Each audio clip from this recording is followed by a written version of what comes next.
Salut tout le monde, c'est Xavier, bienvenue sur Watch Mojo Français. Aujourd'hui, on va vous présenter notre top 10 des pires chansons que des artistes ont utilisées pour faire la promotion de leur grand retour.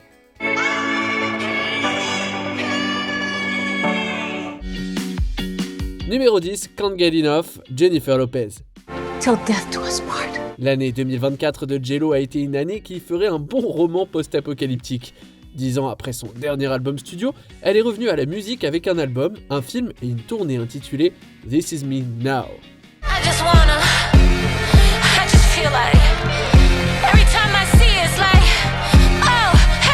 Cette nouvelle ère célébrait sa réconciliation et son mariage avec Ben Affleck, qu'elle a qualifié de plus grande histoire d'amour jamais racontée. Malheureusement, le premier single était Can't Get Enough. Un titre aux sonorités des tubes des années 2000 de la première mouture de Bennifer, sans vraiment d'évolution.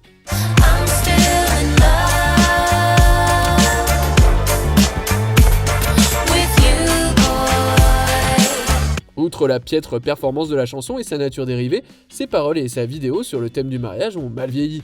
Lopez et Affleck ont annoncé leur seconde séparation avant même la fin de l'année. Don't catch it, it's cursed. Numéro 9, Get Her Back, Robin Thicke.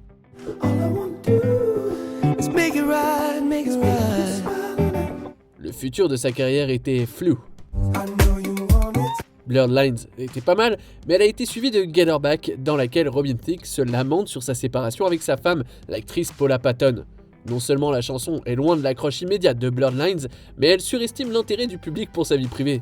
Now wait for forever for you to love me again. All I wanna do is keep it light, keep it light. Le chanteur, qui n'a jamais été plus qu'un nom solide sur la liste B, s'est appuyé sur la mythologie de sa relation avec Patton et a misé sur le fait que les gens s'intéressaient à leur séparation. Sauf que, non en fait. Make it right, make it right. All I wanna do is give you that thing, play you that song you and your girlfriend sing. Get Her Back est si loin de son succès précédent qu'on ne souhaite même pas qu'il tente de le recréer.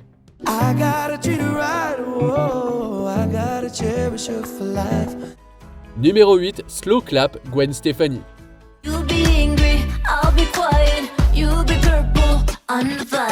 La chanson Slow Clap de Gwen Stefani était le deuxième des deux singles destinés à lancer son 5e album solo.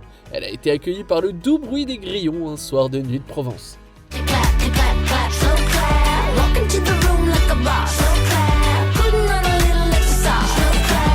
La chanson, dont le remix est signé Saweetie, serait tout à fait à sa place dans un film de DreamWorks ou dans une pub pour la rentrée des classes.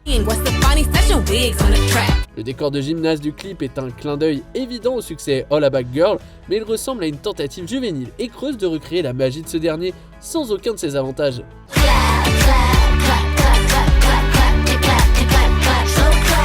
Slow Clap semble avoir donné le coup de grâce à l'album qui n'a finalement jamais vu le jour. Quelqu'un aurait dû lui dire de laisser tomber ses pompons.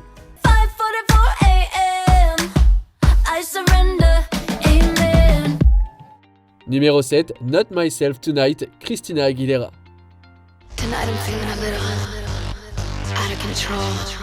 Le titre veut dire « Je ne suis pas moi-même ce soir ». Ça dit tout ce qu'il y a à dire, non ?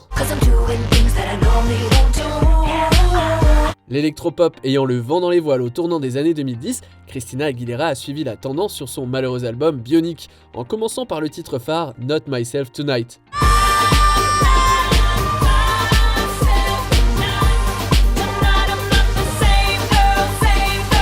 Et c'est vrai qu'elle n'est pas elle-même. Sur ce titre, Aguilera s'est inspirée du style de Lady Gaga, alors nouvelle venue, d'une manière qui manque de respect à son propre héritage. Et elle ressemble même un peu à Gaga dans le clip.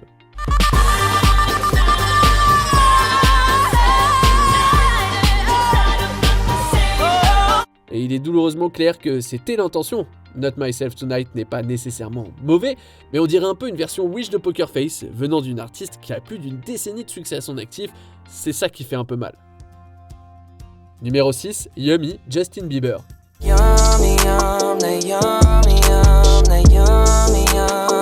Avec son album Purpose, sorti en 2015, Justin Bieber a réalisé l'impossible. Il s'est débarrassé de sa réputation d'ado pas cool, et les gens pouvaient admettre qu'il l'aimait sans être ridiculisé. Mais ce changement a connu un petit accroc avec le lancement de son single Yummy en 2020.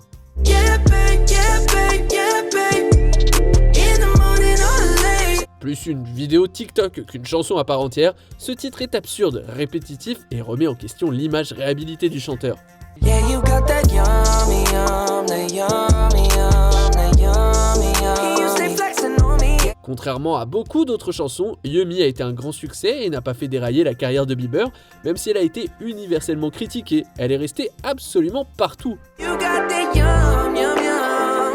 Bien que les paroles et les images évoquent des maux d'estomac ou de dents, ce sont nos oreilles qui ont souffert de cette chanson. Any night, any day, say the word on my way. Numéro 5, Solar Power, Lordi. I hate the winter, can't stand the cold. Des Beach Boys à Jimmy Buffett, nombreux sont les artistes qui ont chanté des vacances sous les tropiques. Lordi s'est essayée elle aussi en 2021 avec Solar Power, mais les vibrations étaient absentes. Come on, tell you my secrets. I'm kinda like a prettier Jesus. La chanson semblait à la fois étrangère et trop familière. Bien sûr, Lordi devait évoluer en tant que musicienne, mais ce changement était loin de ce que les fans attendaient d'elle, surtout en pleine pandémie.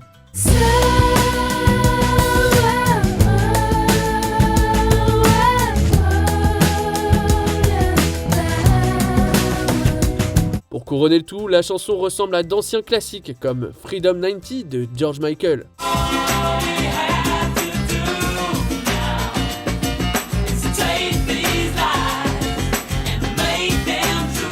Compte tenu de l'état du monde, les gens attendaient plus de l'artiste, qui a fait entrer le mélodrame lunatique dans l'air du temps. Au lieu de ça, ils ont eu droit à l'équivalent musical de L'Art des Dauphins de Lisa Frank.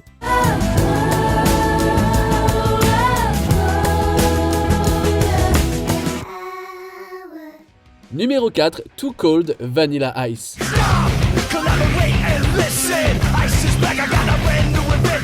Ce retour a été une toute nouvelle invention à certains égards et un retour aux sources à d'autres, 8 ans après le succès de Ice Ice Baby en 1990.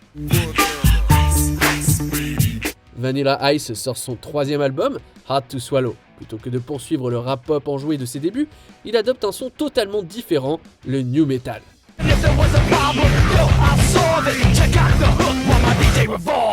Le premier single, Too Cold, est une version retravaillée de Ice Ice Baby dans le style de Korn et Limp Bizkit.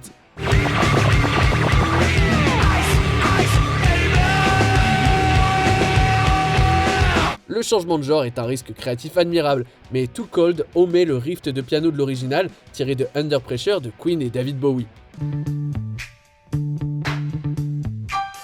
La chanson a connu un bref succès, mais ne s'est pas concrétisée en un crossover réussi à long terme.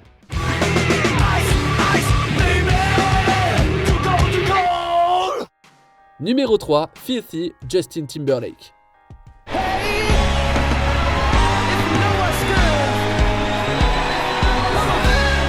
Après son tube Can't Stop the Feeling, JT nous a tous trollés avec Filthy.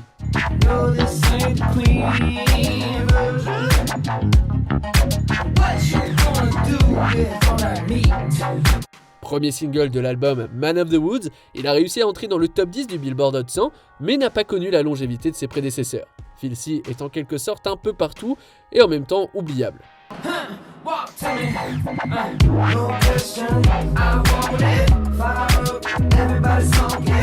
La chanson n'est pas à la hauteur de ses succès passés et ne s'engage pas non plus dans les inspirations Americana de l'album, ce qui la laisse coincée dans un vide embarrassant. Et apparemment, les plus récents singles de Timberlake sortis en 2024, Selfish et Drown, ne s'en sortent pas mieux. But I can't help it. I want every bit of you. I guess I'm selfish. Numéro 2, Milf's Fergie. I got that MILF money. Heard you in the mood for a little milkshake. Cette chanson a marché pour que son désastre d'hymne national puisse courir.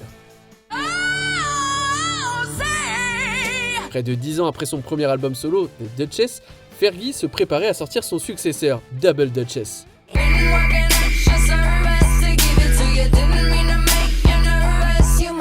Son premier single, LA Love, Lala, était sorti en 2014 et Milfs, sorti en 2016, était censé la relancer. Cependant, même le clip de la chanson avec Kim Kardashian et Chrissy Teigen n'a pas réussi à compenser sa production abrasive et sa voix grinçante. Il y a clairement une conversation à avoir sur l'agisme auquel sont confrontées les chanteuses, c'est vrai, mais l'ode de Fergie à la maternité sexy était tout simplement odieuse. Now let me see your milkshake.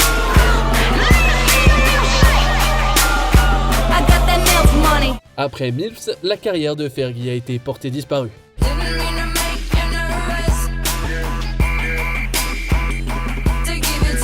Avant de continuer, abonnez-vous à notre chaîne et sonnez la cloche pour être tenu informé de nos dernières vidéos. Vous pouvez être notifié occasionnellement ou pour toutes les vidéos. Sur votre téléphone, assurez-vous que les notifications sont activées dans les paramètres. Numéro 1, Woman's World, Katy Perry. Sexy, confident, so intelligent. Parfois, il suffit d'une chanson pour que la carrière d'un artiste passe de American Idol à American Horror Story. Superhuman, number one. Katy Perry était déjà en difficulté depuis que son album de 2017, Witness, avait gravement sous-performé, mais Woman's World a été un véritable désastre. It's a woman's world and you're lucky to be living in it. La chanson a été critiquée pour son son daté, ses paroles féministes superficielles et la production de Dr. Luke qui fait l'objet d'accusations de la part de la chanteuse Kesha. Woman's World est frustrante parce qu'elle aurait pu être bonne.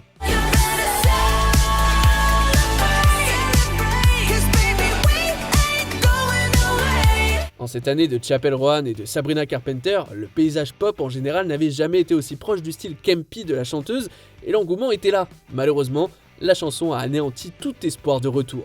It's a woman's world. And you're lucky to be living in it. L'un ou l'autre de ces retours ratés méritait-il justice? Et qu'est-ce que ces artistes auraient dû faire différemment? Look what you made me do.